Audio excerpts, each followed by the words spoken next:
Students, today we are going to discuss about Curtin-Hammett principle.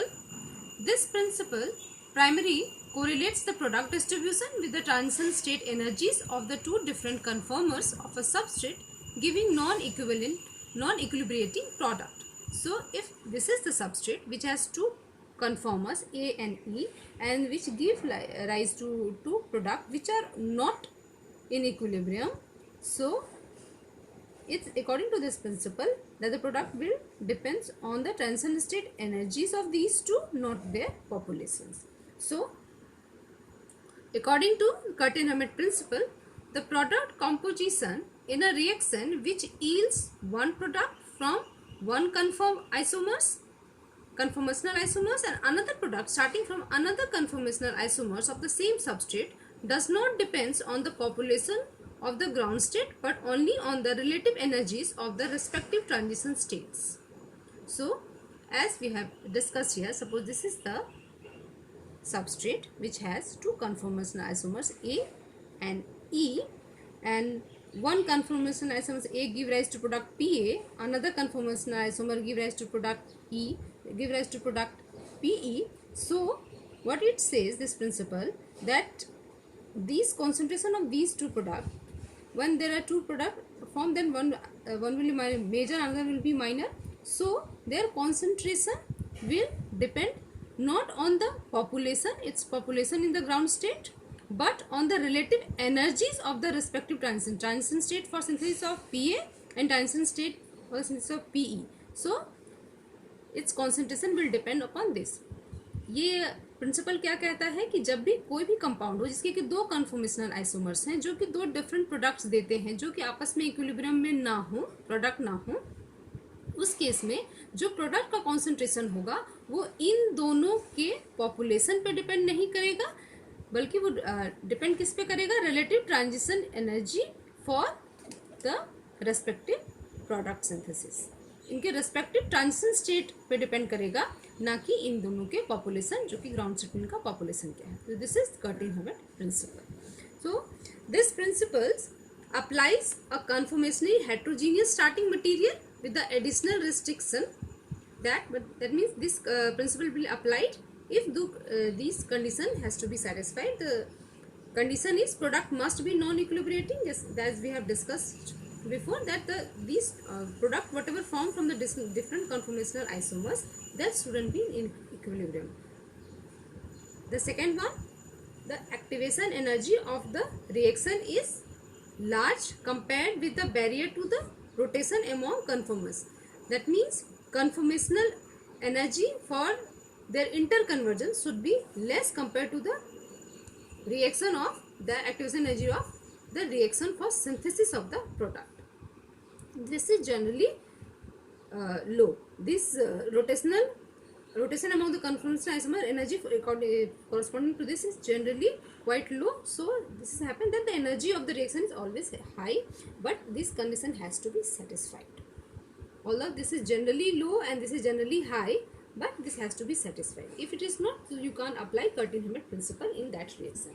Whenever these two conditions satisfied, then only you can apply Curtin Hammett. तो condition क्या हुई कि product जो है वो non equilibrium में हो, वो आपस में इक्विलिब्रियम में नहीं होनी चाहिए, और एक्टिवेशन एनर्जी प्रोडक्ट सिंथेसिस का हमेशा ज़्यादा होना चाहिए compare to the barrier to rotation energy, यानी कि रोटेशन आइसोमर्स की एनर्जी आपस में कन्वर्ट होने की वो कम होनी चाहिए, और जो प्रोडक्ट सिंथेसिस के रिएक्शन है वो ज़्यादा होने चाहिए. We can see this, we can understand these energy differences on the basis of this energy diagram of Curtin-Hammett principle. You can see these are the two conformal isomers of S, A and E.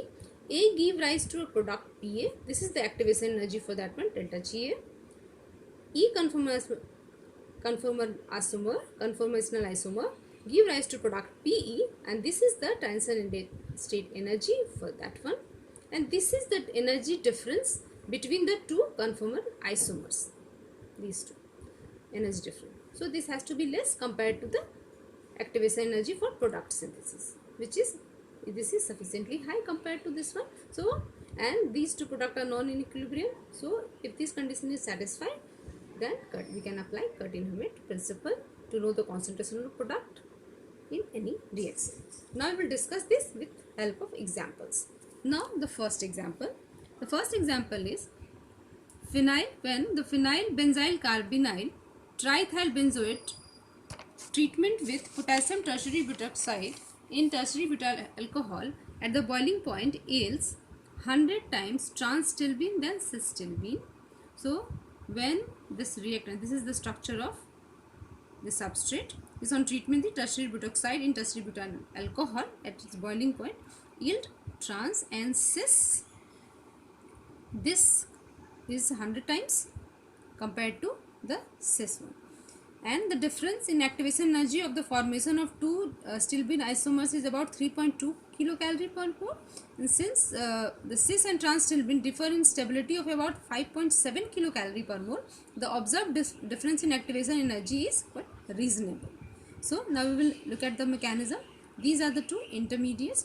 One thing you always keep in mind when we are carrying out the elimination reaction, the two group which is going eliminated has to be anti, that we have discussed in detail in our elimination chapter, that you can watch that one if you have any confusion. So these are the two possibilities with anti conformers of the group which are eliminating. In this case, so this is common that these two group is anti, here also these two groups are anti. But in this case, two phenyl groups are at maximum distance, no steric hindrance is there, while in case this one is comparatively in proximity. So this is a little bit sterically hindered compared to this one.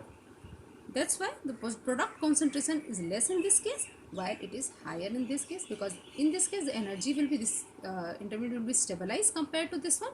Energy for this will be less, so the product synthesis is high.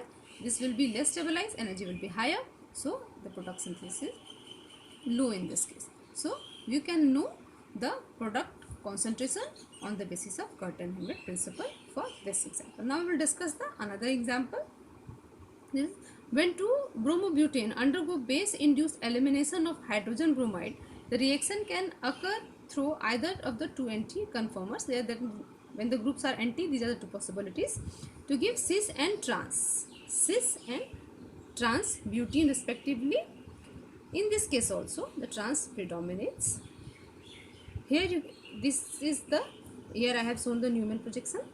You can see this is Br and H anti, which is going to eliminate dehydrohalogenation experiment is this reaction is this one, and this in here also Br and H are anti, which is going to eliminate it. But in this case this CSA are in proximity, while this is at the 180 degree to maximum distance possible. So in this case steric hindrance is quite less. This intermediate will be stable compared to this one, so this energy will be low, this will give higher product. This energy less stabilized, energy is higher, so this will give minor product. So on this basis, on the basis of this principle, you can estimate or you can know which will be the higher, and you can justify the product concentration, why one is a major product or another is a minor product, or vice versa. You can also estimate it, you can presume that which will be your major product on by looking at the structure of the intermediate, because lower will be the energy, higher will be the product. So which over the intermediate will be stable one, that will be for that activation energy will be lower and product concentration will be higher. So in this case also the activation energy of the elimination is larger than the rotational energy barrier which separates the two anticonformers over here. So the Curtin-Hammett principle correlates the product concentration, which depends entirely on the relative energy of these transition state, but not on the population or concentration of this one at the ground state. So this is all about Curtin-Hammett principle. I hope you have understood it. If you have any query, you can ask me in the comment section. Thank you.